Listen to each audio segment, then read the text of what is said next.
ये तो छोटे भाई और बड़े भाई वाली बात है। सब हो जाएंगे एक जगह इकट्ठे और मिलकर सब लोग लड़ाई लड़ाएंगे। एमएसपी गारंटी कानून के लिए भारतीय किसान यूनियन चडूनी ने बनाई रणनीति की प्रेस वार्ता।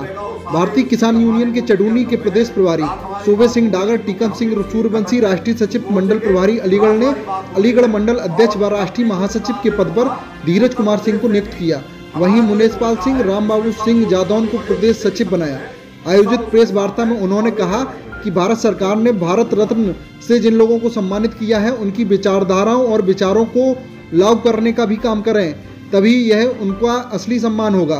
बांटेंगे रतन, बेचेंगे वतन, मंदिर बनाएंगे राम का, काम करेंगे रावण का। दोहरी राजनीति से देश के अंदर जाति धर्म में लोगों को बांटने का काम सरकार कर रही है। सरकार देश के संविधान से खिलवाड़ कर रही है। चौधरी चरण सिंह भारत के एक ऐसे रत्न हैं जिनको भारत रत्न सबसे पहले दिया जाना चाहिए था, लेकिन मोदी सरकार ने चौधरी साहब को सम्मान तो दिया, साथ में किसानों को जख्म और अपमान भी दिया। चौधरी साहब किसानों के पहले ऐसे प्रधानमंत्री थे जिन्होंने किसानों के हित में कानून बनाए और उनको लागू किया। भारत सरकार चौधरी साहब के विचारों का सम्मान करती है। तत्काल देश में किसानों की मांगों को मानकर किसानों के हित में सरकार को कानून बनाकर उनको लागू करना चाहिए। स्वामीनाथन आयोग की रिपोर्ट को लागू करना चाहिए, तभी भारत रत्न का सम्मान होगा। देश की राजधानी की सीमाओं पर किसान अपनी मांगों को लेकर आंदोलन कर रहे हैं, उनके ऊपर इतनी बर्बरता बर्दाश्त नहीं की जाएगी। उन्होंने कहा कि सरकार के लोग कान खोलकर सुन ले कि अगर किसानों पर अत्याचार हुआ तो देश का किसान एकजुट होकर इसका विरोध करेगा। भारतीय जनता पार्टी देश में आग लगाने का काम कर रही है, यह अपने आप को खत्म करने का काम कर रही है। भारतीय किसान यूनियन चडूनी किसानों पर अत्याचार बर्दाश्त नहीं करेगी।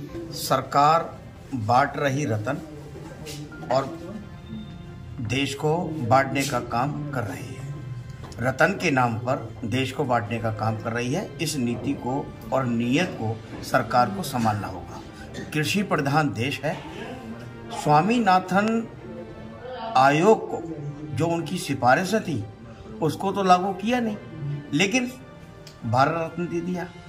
चौधरी साहब की विचारधारा को तो माना नहीं, लेकिन चौधरी साहब को भारत रत्न दे दिया। चौधरी साहब तो अपने आप में एक रत्न के हैं और किसानों का सबसे पहली आवाज़ उठाई थी, चौधरी साहब ने उठाई थी। उसी विचारधारा को लेकर के आज भी किसान और स्वामीनाथन की रिपोर्ट को लेकर आज भी किसान टिके हुए हैं, डटे हुए हैं और लगातार लड़ते रहेंगे। लेकिन किसान, हमारा जो भारतीय किसान यूनियन चरूड़ी का संगठन है, पूरा संगठन किसानों पर अत्याचार बर्दाश्त नहीं करेगा, चाहे वो किसी भी हालत में कहीं तक जाना पड़े जाएंगे। प्रेस वार्ता में प्रदेश प्रभारी सूबे सिंह डाकर, मंडल प्रभारी टीकम सिंह सूर्यवंशी, जिलाध्यक्ष डंबर सिंह, मंडल अध्यक्ष धीरज कुमार सिंह, प्रदेश सचिव मुनेशपाल सिंह, जिला महामंत्री युवा रिजवान चौधरी, प्रदेश उपाध्यक्ष रामबाबू सिंह, नगर मीडिया प्रभारी चाहत कुरैशी, सियाराम गोस्वामी, गुड्डू शर्मा, विशाल गौड़, चेतन गोस्वामी सहित सैकड़ों कार्यकर्ता मौजूद रहे।